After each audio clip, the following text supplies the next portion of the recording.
we have one final session around planning for success. And I want to just hit on this briefly, that this is become the sort of critical theme throughout the day. I don't know how many times I have heard the term planning. Plan, plan, plan. And then talk about your plan, adjust your plan, measure against your plan, build upon your plan. And this is the hardest crux of what we do. It's not the fun part. It seems to sometimes get in the way of real work. How many of you have ever said, because I know I have, God, I could put the plan together, I could just go do it, right? How many times do we just go do it and we lose everybody that needs to come along in the process with us because we haven't gone through that alignment? So this last session is about building that plan so that we bring everybody along in the process. So we're going to talk right now over the next 45 minutes really about the process, ongoing, how you keep that cadence with your distributor so that they become used to you carrying that torch of a planning process, not them. Doing it again and again, and being able to build upon what works so that you have a rigor by which you have your discussions and think about the future with your distributor. So with that, I would like to introduce Dan Hoban, who is the SVP of Wine Sales and Strategy for California Young's Market Company. Dan runs the largest wine market in the US for Young's, no small task. He works with key brands, building that relationship, maintaining that relationship with nationally and globally known brands.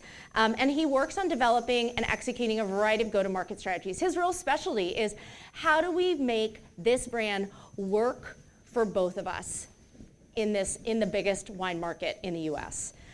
Keith Levine, you had the good fortune of meeting earlier today. He's going to talk a bit more about his deep knowledge on planning processes and how to really make the most out of that and lead your distributor on that journey. And then finally, Chris Lynch, we're pleased to have here. He's a senior consultant from Paul Matier Consulting. He has a tremendous background.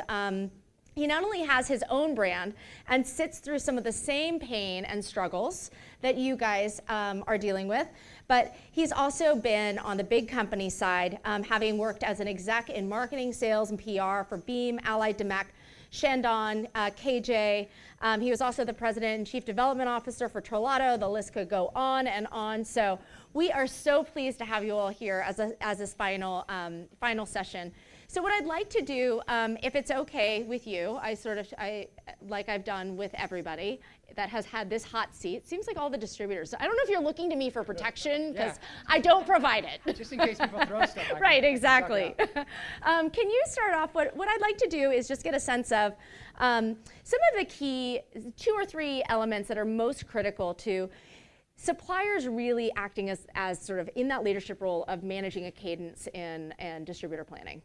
Yeah, I think that listening to the panels prior to this, everybody has covered most of the great topics that need to be addressed. And from my standpoint, a supplier or a wine company that comes in, having done their homework, knowing what works in California specifically, because that's the market that I manage, but any market across the country that, the 5 markets you choose, you don't need to be in 50 to be successful, but knowing what works in that market and doing your homework and how your brand fits into that market. Your brand has to tell a unique story. Everybody makes great wine. No one in this room is in the business to make bad wine. I'm not in the business to sell bad wine. No one makes bad wine. So what makes your brand different? We need to talk about that. We need to figure out a strategy on how that goes from my office or this meeting that we're having to my 600 sales reps that are overworked, tired, and trying to chase down many different things. So having a clear focus on what makes your brand different, knowing the market and where your brand can fit in the market, and knowing the market, knowing my market and where your brand can fit within my book of business, which has been talked about earlier today too, is very important. Being able to tell the story. So often, I sit with suppliers and we're talking about a meeting they're going to have in 3 weeks with my sales staff, and I say, all right, what's the story you're going to tell? What do you mean, what's the story you're going to tell? Well, tell me about your winery. And they go through and they tell about their winery. And I said, that's really exciting. You think my 600 salespeople are really going to want to go out and sell 500 pallets of this stuff? Come up with something unique. Tell a great story about why your brand is different. And you'll find ambassadors. And you don't need a lot of ambassadors. If you're selling 10,000 cases of wine, you need a lot of ambassadors. But if you're starting small and you're just getting into a market, you need a few ambassadors, and that will spawn to more ambassadors. And teams, sales teams, my sales teams of 5 to 10, if there's a few people that are successful within that market, they'll start talking about how successful your brand is. I mean, a great example of that is Martin Ray, just down the block here. We've been managing them for 7 years. We've been partnering with them with 7 years, and the brand is taken off. And it's because that supplier rep has always been there and is active. And I talk to my sales reps. They don't like to see me in the office or in the car or down the street because they know I'm going to pepper them with questions. But I always say, what's working, what's not working, what's making brands work? And quite often, it's that supplier returns the call. That supplier has a brand story that I can repeat to customers. That brand has a point of difference that I can articulate to a customer. It doesn't get confusing, and it doesn't get lost in the other million things you demand that I do every day, Dan. So I think it's really interesting that, and this has kind of occurred to me, but I hadn't verbalized it in my head before, that suppliers really have the job of marketing to their distributors, right? I mean, they may agree to sell it, but they don't have to love it. They don't have to buy into it. And so there is still this task of tell the story in a way that's compelling, that convinces me that this is worth my time, right? Just like we're doing with our end consumer, just like we're doing with trade partners, that it is a sales and marketing job that you are doing from supplier to distributor. So by all means. Yep. I'm sure we have some other examples. Yeah. So a few tips from you, Keith. Well, is it on? Hello? Yeah. Might be. So I jumped ahead in an earlier session talking about some of the things I felt were important in having a productive business meeting with distributor people. And I think that first and foremost, we talked about notice. We talked about getting the right crowd at the table, understanding your audience, and speaking the language of that audience are very, very critical. I think they're worth restating because Dan and I spoke about this before. He and I have been on opposite ends of the table many times, and I think that we agree on the importance of that. Is when you are meeting with distributors who are in a position to take your brand to different directions you've been historically. Sometimes you got to change the crowd that's in the room, and you need to be able to request from your brand manager who needs to be in the room to educate you in advance. So be prepared to speak in great detail about what you are there to achieve. Be prepared to speak open-mindedly about what your goals are and how those goals can be achieved. And one of the words I didn't mention before that will probably be important to mention this time around is building blocks to getting it done. Because just having a good conversation with your distributor about goals and even being ready for that meeting is one thing, but really being prepared to talk about building blocks to achieve those goals, specific plans of actions to achieve those goals, and checkpoints along the way to make sure you're on track, I think is critical as well. I have the unenviable position to be the last speaker of the day, and I realize everything I was thinking I was going to say has already been said, if not once, twice, 3 times. You guys have seen an array of very experienced folks in the wine and spirits business. I too have had a long career. I think that's an earlier picture about my hair color, clearly. So I think I'm afraid to get another bio because I probably look a little younger than I am right now. But I'm sitting here today, and it was mentioned, my wife has a small wine brand here in Sonoma County. That's been her career, her passion, while I've had my day job with larger organizations, principally here and overseas. And currently I do some consulting with principally New Zealand wineries, because I ran a winery down there, and I support some wineries. And much like small wineries here, they struggle to figure out how to be successful in the U.S. And from my career into helping them, I came up with a term, ways of working. And it really defines everything you've heard today, but it's a discipline. success is not an accident. You need discipline in your approach to managing all the aspects of a successful relationship with the distributor and success in that marketplace. And that ways of working is a framework that has enabled me with some New Zealand producers who produce beautiful wines who just don't really know how to work with a Young's or potentially an importer that sells into a national market. And it really just sets the business planning tools that you need to use as you manage that relationship. And it's a formalized discussion. How are you going to communicate? How are you going to plan? What information are you going to ask from your distributors? Because your performance management should be data-driven. Your business relationship with the distributor into the accounts, into the sales reps, is relationship-driven. And so it's setting up that ways of working through communication, through planning, through reporting, through how you're going to engage the reps you talked about the last session. It's all those things. So my counsel to anyone who is sitting in this room that's small to mid-size, has a strong DTC business looking to have success in 3-tier because they need it financially or it's part of their vision, is have a really, really well-articulated ways of working that is not just works for you, but aligns to your distributor partners. And that's the key thing, because every distributor has different ways of working. You have your own, and you need to align with that distributor partner in a way that works for them, works for you, and sets a planning framework, a communication framework that gives you a chance for success. Can we talk a little bit about the process leading up to the meeting, right? The planning meeting, which seems to be this sort of all-encompassing, presentation of the plan.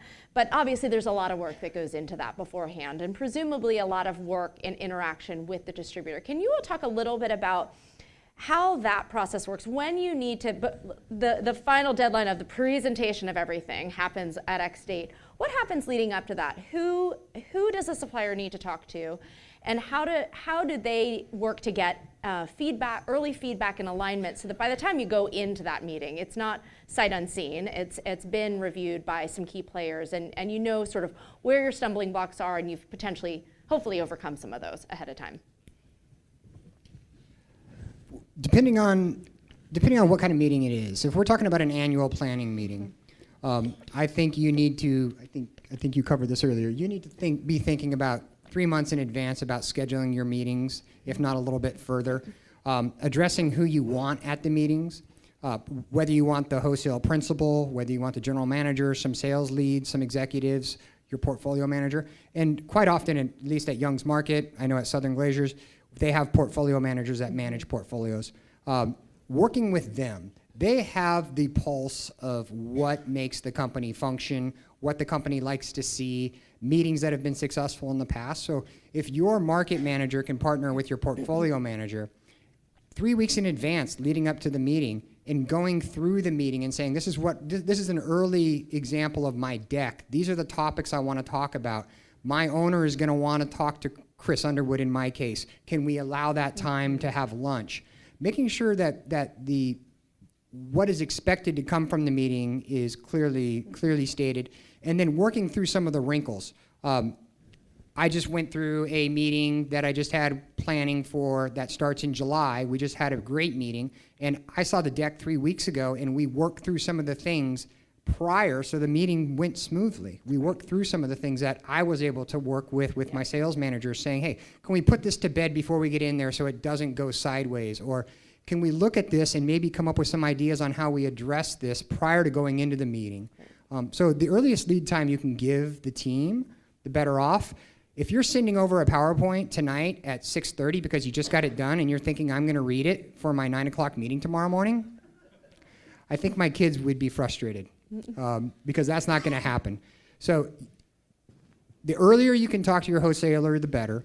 The clearer you can be on what your outcomes are. And then I was a supplier prior to being a wholesaler, and one of the things that I always used to remind myself of, whenever I send an email and my deck is involved in that, I always ask for something. So if I'm sending Dan Hoban of Young's Market an email saying, here's the deck for next Wednesday's meeting, I would like to have this question answered in the meeting. Because I may not get to the deck until next week, but at least I can read the body of the email and I can be thinking about that. If the question is, how do I get into Molly Stone's, or how do I go from one item to 2 items at Safeway, I can start thinking about that. And when I run into my Safeway guy, it dawns on me, oh, hey, yeah, we have that meeting coming up with X. His question is this. We need to be able to answer that. That allows me to work ahead of time and have a more successful meeting. Great. And I like this sort of ties to, if you can pull up the Slido, please, the Slido questions. There's a question here at the top. If distributors want to see a plan from supplier, what are the key points to include? And we've talked sort of broadly about some of those components, but what I'm hearing from you, Dan, is you got to start with an outline. Here's what I'm planning to present, right? And just gut check that, right? You may be off base, and there may be additions, there may be subtractions. Yeah, I think that partnering with your wholesaler as early as possible. The earlier panel talked about brand development. If you are thinking about developing a brand, use your wholesaler, if you have one, to kind of noodle that out. Figure out, because they're the ones that are ultimately going to have to represent it in the market to the buyers, because you can't touch all the accounts. Get their feedback. You're not going to pivot completely. If you're going Sonoma Coast Pinot, you're not all of a sudden going to make Lodi Pinot because they're full on Sonoma Coast Pinot, but you can possibly take some feedback. But the earlier you can plan, the earlier you can partner, and the clearer you can be, I think you'll be more successful with your wholesaler. Great. For you guys, we've talked about sort of this idea of the programmatic elements of the plan, both at the wholesale level, how are we programming the wholesaler, or what do we want to program, trade level, consumer level, to what level of detail and sort of who needs to see at the distributor those elements of the plan? I can't speak for the distributor. I mean, my experience is you're usually dealing, at least on the surface, with your brand director. And if it's a channel-specific initiative, then that channel director or channel manager gets brought in. But my experience is that usually those conversations start and flow through the brand director. Yeah, I think your portfolio manager, your brand director, whoever manages your brand within the wholesaler is your key point. And at Young's Market, what we try to do is, for annual planning meetings, I'll try to get the key principles that need to be there, whether they're my sales leaders, my chain sales leaders, depending on where we're going. But throughout the year, if my on-premise team in Northern California is hitting your number and performing well, do I need to have them come to the meeting? I mean, I would rather you write them a thank you note or meet them for lunch or take him and his wife out to dinner to say thank you for the job well done, or host a happy hour for him and his team, than to have him come in and sit for 2 hours as we scold Safeway team because they're not getting the job done, and he's quiet and he says, that was a waste of my time. Right. I could sell some of those. I could sell some cases if I wasn't in here. Yeah. So thinking about that, who needs to be at the meeting? What do we want to address? And making sure you're not inviting people just to invite people, because that's how it's been done in the past. Great. That's very helpful. And I might add, I'm sure many of you, being smaller wineries, you're working with smaller wholesalers, not wholesalers like Young's or Southern. Or and the key point is it's still applicable to your relationship. It's who's the key decision maker for the issue I want to discuss and have an agreement made, i.e. the plan. And so sometimes smaller wholesalers, it could be the sales manager, because he's the man who actually drives the programs and agreement. It could be the owner. So just think about your distributor network, who you're working with, and the key point is who's the key decision maker for the issue you want to have discussed and a plan agreed to in alignment with your distributor. Great. Let's talk a little bit about, we talked kind of about the annual plan. There's a question here about O&D planning and sort of the sort of the ad hoc planning discussions that need to come up. What's the best advice you have, each of you all, to suppliers on scheduling those and the cadence, and what's reasonable to expect in the number of times I'm going to kind of get an audience so that they can pick wisely for those conversations that are most important? Well, I think if you're in a situation to calendar your year with the distributor, that works best for everybody. And lay out your expectations, and at that time you can also come to agreement about when you're going to be into the marketplace, if you're going to do programming, when your programs can be run, and also agree on the little checkpoints along the way, what the follow-up is going to be, and it gives everybody a clear understanding about what to expect for the year. And that ties into the O&D question. What you don't want to do, and Dan will quickly nod his head, is wait till like September and try to get somebody's attention about O&D, October, November, December, of course. And full year planning doesn't work for a lot of people. People work on different fiscals. Some people just aren't organized to work that far in ahead. If you can't do full year, then do 6 months at a time. And it goes back to the recurring theme about planning in advance. If you can get 6 months in advance, do the same thing 6 months in advance on all the points that I just mentioned. Great.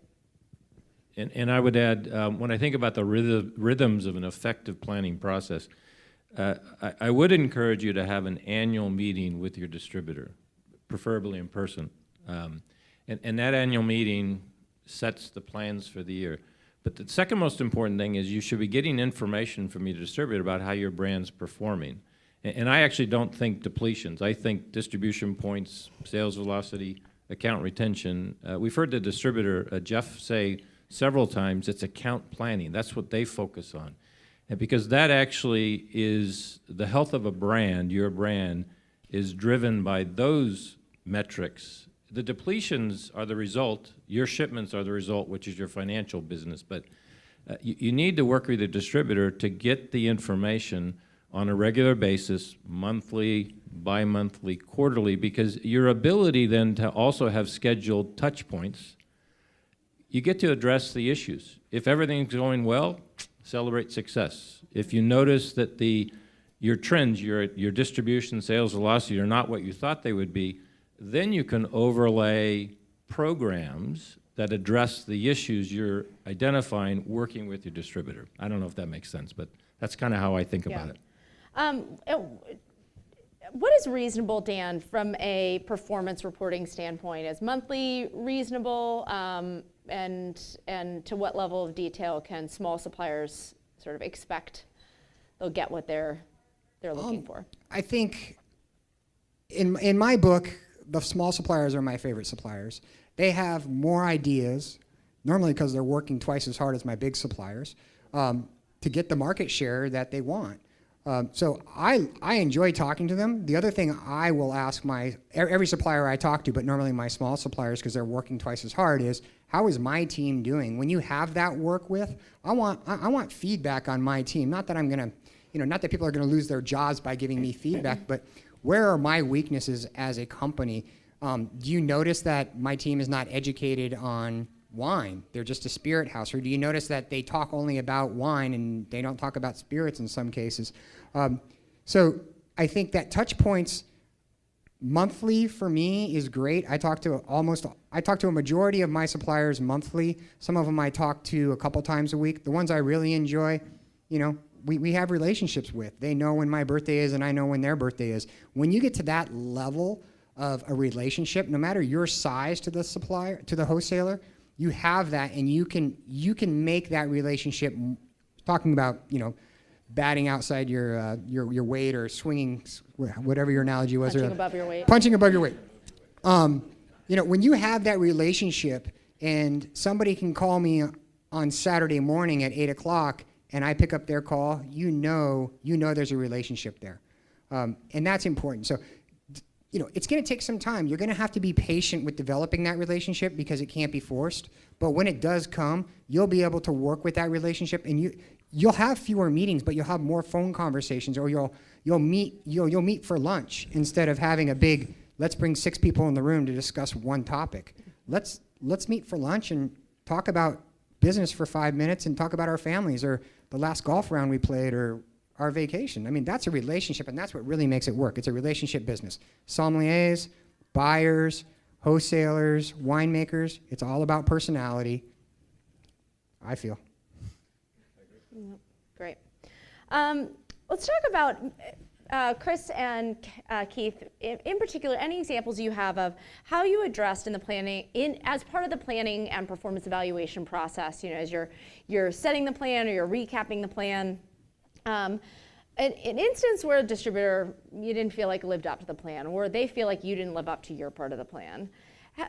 Any tips on examples of what worked in managing through that relationship to a sunny outcome, and any mistakes that you've learned along the way on what to not do. Thanks. Probably I like Dan's comment about relationships. Well, many of us don't choose to work in the wine business because we think we're going to become millionaires. It's just not, the business is one, we're in it because we love wine. We love the act of making, selling, marketing wine, whatever the dynamic is. And I happen to have worked for several companies who are known in the industry as having very aggressive approaches to distributors. It wasn't friendly. They were larger companies. And personally, I never enjoyed it because I wouldn't have known Dan's children's name because it wasn't allowed into discussions of distributor management. And I think that's all wrong. I don't think it's successful long term. And so, to me, it's the things I've learned in my errors is having an adversarial relationship with my distributor. The things I've seen in success is if there is an issue, it's a fact-based issue. It's the depletions aren't where you need because the account sold isn't what you thought they would be. The depletions aren't where you need them to be because the sales velocity isn't where both sides hoped it would be. And so for me, when you have a tough point with a distributor on performance, first and foremost, you deal with the facts, and that's the rational part. Mm-hmm. But it really works if you have the relationship, and that's the tougher part, the longer term, because then you can look that person in the eye, and it gets real. It gets, okay, we're in this together. This is a marriage. We're not going to get divorced. We don't have a contract. Doesn't really matter. We're not going to get divorced. So how the hell do we figure out to improve the performance? And it's working in that relationship. So ideally, you have a distributor. You've chosen someone who will engage in those difficult discussions when it's actually facts are what's being challenged versus performance is bad, something of that nature. Mm-hmm. I would definitely add that the relationship makes those conversations a lot easier to have. Knowing that I have a partner and they're going to call me and we're going to have some tough discussions about distribution or about numbers or about budgets and samples and all these things that I have conversations with daily. Knowing that I have a partner there that's aligned and and at the end of the day we know it's a business and it's not personal goes a long way. It really goes a long way to a better outcome on both sides. Great. I think my suppliers would say the same thing about the transparency and the honesty that we provide them, hopefully. Yeah, great. Thank you.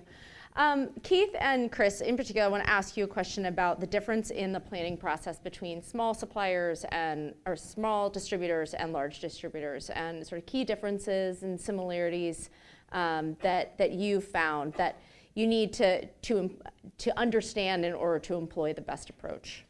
Well, I think generally speaking, with small distributors, there's less layers. Mm-hmm. You have more. It's easier to get in front of a group of people that make decisions. Mm-hmm. Usually, there's a sales manager who's also the brand manager, so it's easier to build a strategy, build consensus, get programs done. It can be a little bit easier. The other side of that is the capabilities can sometimes be more limited, so you really need to understand what their niche in the marketplace mm-hmm. is, what their specialty is, what they can really do. We've talked about chains a couple of times today. Is like, if you want to grow chains and that's not what they do and they don't have the people, then you need to come into the conversation with the answers, not the questions. Right. And make sure that you're aligned properly based on the goals of your brands. And I'm not sure if it's the case with any small distributors you have. In the mid to large size distributor business today, data is king. The ability to manage your business is driven by data and relationships. But in this discussion, the data is there. You're either getting it, you're buying it. It's how you should frame your relationship. From my experience, sometimes when you get in, you establish a relationship with a smaller distributor, it's all relationship driven, which is great, but there's no data coming your way. So you're not actually sure how your brand's performing, and I have had experiences where that small distributor doesn't want to share data with you, which makes no sense to me, but is their business. And so to me, one of the, and I can't speak for you, but right now is for my wife's business, and when I consult for folks, it's figuring out in those small distributors, how do you have data being part of the discussion alongside what should be a great relationship while you're working with that person. And I don't have all the answers, but that to me is what you should be focusing on. How do I coax, or how do I get out of that small distributor data to support the relationship? Because that's the only way you're going to be able to grow your brand in a healthy manner. And as I said earlier, just deal with issues if they arise with that small partner you have. Great. All right. Another question that came up during the course of our discussions is this idea of the investment level as part of the plan. And we've talked about investment level, be willing and ready to invest and invest at the right levels that correlate with your goals. My guess is, and I don't want to put words in anybody's mouths, but how do you know what the right amount is? And how do you have that discussion? Any thoughts on that? Because there's never enough. Let's be real. There's never enough money, right? There's never enough money. That's true. I think you've got to identify what your threshold of pain is. Yep. And we talked about this earlier in establishing pricing structures. The price is never going to be low enough. So you need to learn how to push back and push back with reason. Because I think, with no disrespect intended to our friends on the couch or elsewhere, they want the path of least resistance often. Yes, partnership's important, but our job is to make their jobs easier. And that can be by producing awesome wine with a great story, or having a relationship, or being buttoned up, when you're giving them direction. But our job is to make their job easier. And a lot of times, if you don't have that, then the default is going to say, we need a lower price. You want more volume, we need a lower price. So you need to figure out how to deal with that, and if that's in your best interest. And if so, how much you can afford to do. My standard pushback, if somebody's asking me for a lower price, is, are you telling me there's more opportunity, for additional volume at this price versus this price? Are you telling me that there's less Chardonnay, at that price point than there is at this price point? And usually the answer is no, but that's kind of a standard pushback. So again, I think it's understand what you stand for, understand what you can afford to do, and be prepared to engage in a conversation, again, to sell the benefits of your brand. And if you can't do that, then of course the price is going to more often not be your answer, and it's going to be an expensive business proposition. I think it's funny. It's a funny question for me because it's a chicken and egg, you see. Because what I think about is if I was a small winery owner, and I'm looking to have wholesale sales along DTC, I sort of know how much wine I need to sell in order to have a successful business across the two channels. And the last thing I want to do is ever lower my price, because it was said earlier, first of all, it's probably financially driven.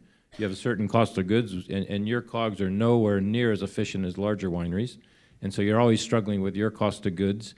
And you need to make the right margin in order to have a successful business, and however you can, invest in people, programs, et cetera. So to me, it's the sort of figuring out how, in a particular market, working with a distributor partner, if price is fixed, you have to have that honest discussion. This is what I need to charge in order to have some margins to support the brand. So that's really not part of the equation. Then it ends up being the balance of what are the core things I need to have that distributor do for me? How can I support him? And to me, that's the investment discussion, because support is time and market. How much time can you spend in that market? How much time does the distributor want to be there? That's part of the discussions in terms of aligning. And if you're in an early phase of your brand's development, it's all about distribution. So what are the things I can provide to support how you, Mr. Distributor or Mrs. Distributor, gain distribution in your marketplace? And at that point, if you don't have enough money, then the tough discussion is, well, what's a more realistic goal, given how much I can afford to support you in your market? Great, thank you. I want to finish up. Dan, one more question for you. First of all, though, there are a lot of inquiring minds that want to know when your birthday is. I don't know, you have a lot of friends who are going to buy you a drink after this is over. Keith, do you know when my birthday is? The test. Oh. He'll learn it after today, and we'll never forget it, I'm sure. I want to just finish out this conversation, though, with a comment from you on this point of sort of balancing your investment approach and sort of lining that up around volume goals.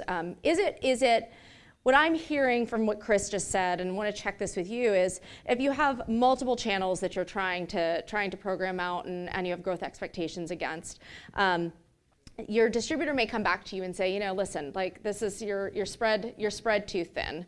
Is the right answer, okay, let's just focus on one channel, right? Fewer channels, fewer programs, or is it, hey, give us more money and less to trade and less to consumer? How do you balance, right? Because you can spread the money lots of different ways, and I'm curious how that conversation typically unfolds. It unfolds quite a few ways.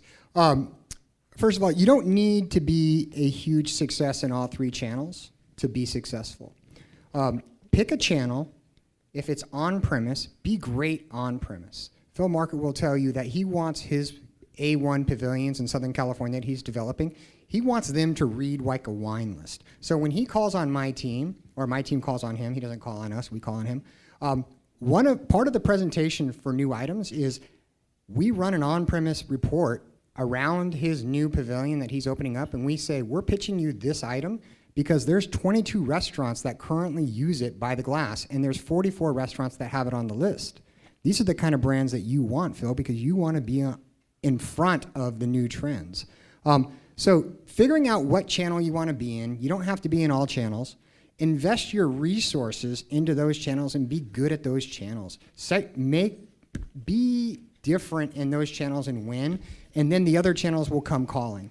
Start in the on-premise, not the on-premise national accounts. You're not going to go to Darden with $10 and expect them to put your Chardonnay by the glass. It just doesn't work like that.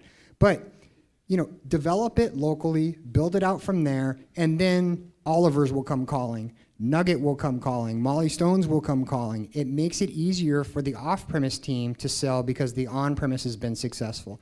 And then it makes it easier for the chain team to sell because the general market has been successful.